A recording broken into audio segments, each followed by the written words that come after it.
যে রমজান আসলে জিনিসপত্রের দাম বাড়ে এই কথাটা আসলে সত্য না। আপনি যদি এই সরকারের সময়টাতে দেখেন, সারা দিন রাত সপ্তাহে সপ্তাহে জিনিসের দাম বাড়ছে। তো এইটা শুধু রমজানে না, এটা সারা বছর ধরে বাড়ছে।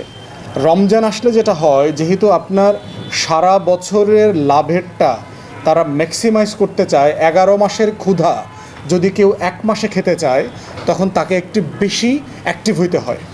এবং কিছু কিছু পণ্য আছে যেগুলো সারা বছরে আমরা তো খাই না, তখন মূল্যস্ফীতিটা ব্যক্তি জীবনে পরিবারে আরও বেশি অ্যাফেক্টেড হয়। যেমন ধরেন, আমরা পরিবারে যে পরিমাণ ডাল খাই, রমজান মাসে কিন্তু সামর্থ্য মোতাবেক আমরা ডাল একটু বেশি খাই, কারণ আমরা একটু পেঁয়াজু খেতে চাই। অথবা ধরেন, সারা বছর আমরা বুটের ডালটা কিন্তু খাই না খুব বেশি বাংলাদেশে, কিন্তু রমজান আসলে আমরা প্রত্যেক দিন একটু বুটের ডাল খাবার চেষ্টা করি। সারা বছর দেখবেন আমরা ভাজা পড়া বেগুনিটা খেতে চাই না ঠিক এই পরিমাণে, কিন্তু আপনি ওই সময় দেখবেন যে আমরা প্রচুর বেগুনি খাই। তো আমাদের রোজার সংস্কৃতিতে কিছু কিছু খাবার আছে যেগুলো আমরা সারা বছর খাই না, কিন্তু রমজান মাস আসলে খাই।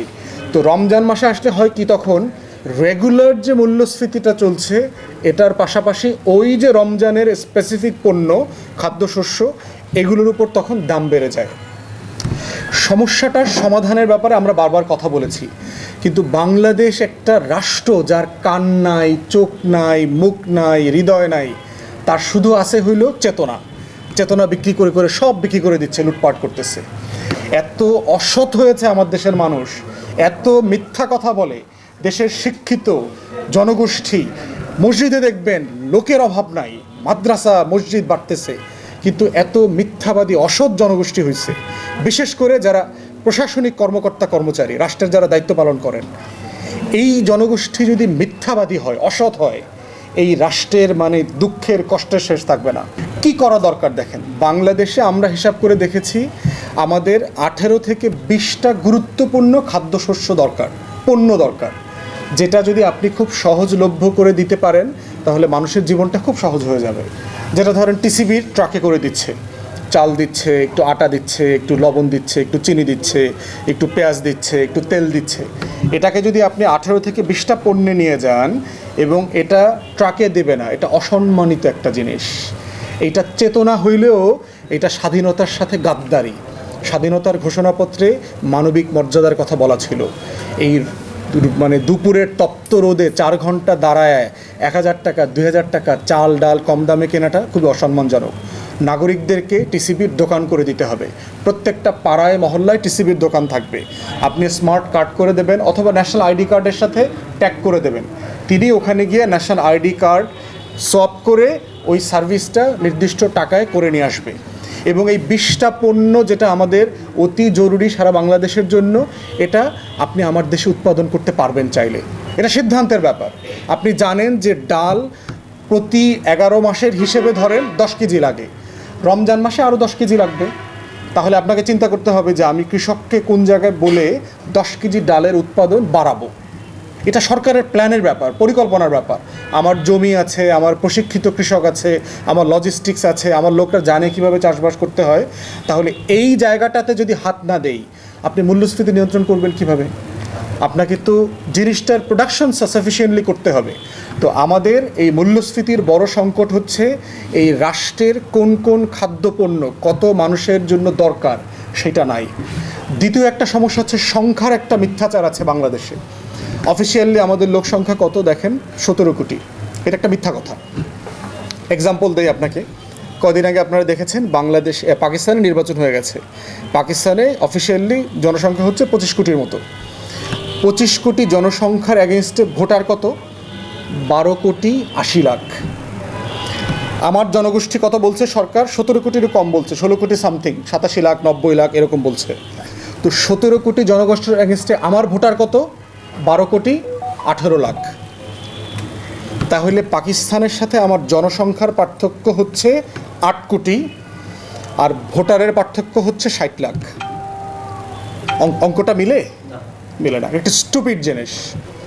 আপনি যদি এটার সাথে টিকা দেয় না বাচ্চারা কি পরিমাণ, আপনি প্রতি বছর কি পরিমাণ বাচ্চাকে টিকা দেওয়া হয়েছে এইটার সংখ্যা হিসাব করেন, জন্মহার হিসাব করেন, জনসংখ্যার গুণ ভাগ করেন, আপনি দেখবেন এই 17 কোটির সাথে এটা মিলতেছে না।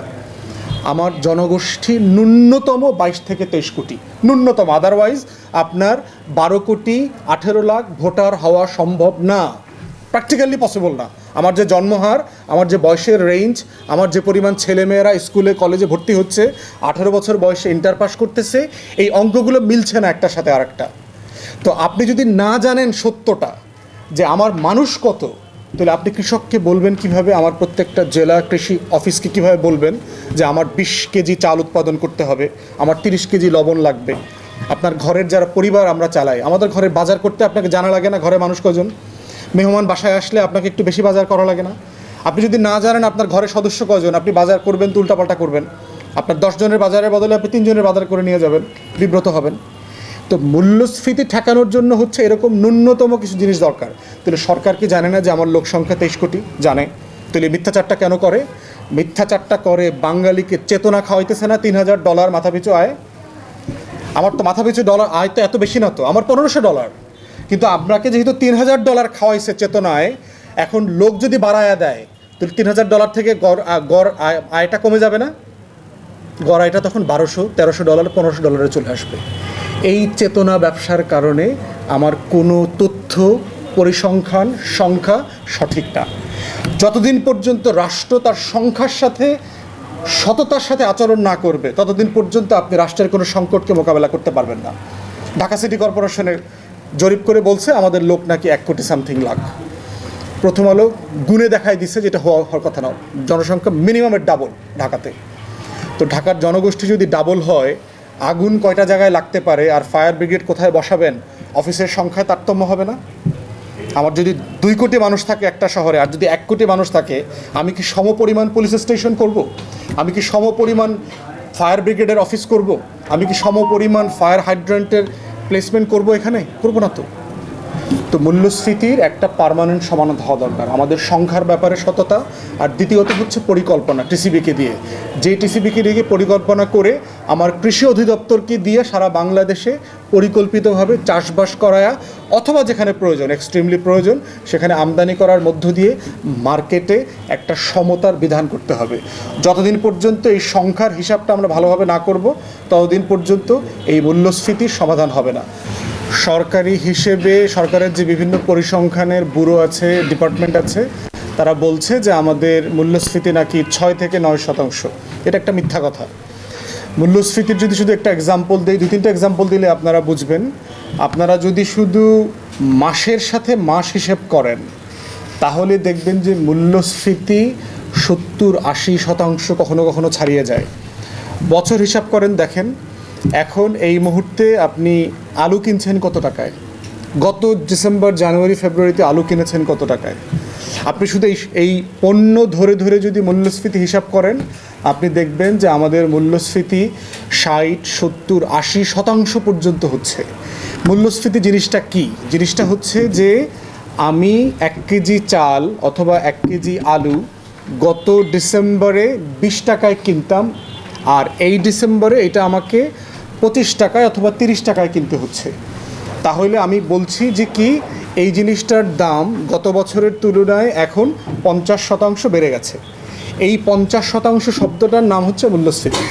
সাধারণ মানুষের জন্য আমি এক্সাম্পল দিয়ে বলছি যে একই পণ্য অথবা একই খাবার, খাদ্যশস্য গত বছরে কিনতে যা লাগতো, আপনি যদি 1 বছরের পরে গিয়ে দেখেন এটা কিনতে কত টাকা লাগতেছে, কত টাকা বেশি লাগতেছে, ওই বেশির শতাংশটা হচ্ছে মূল্যস্ফীতি।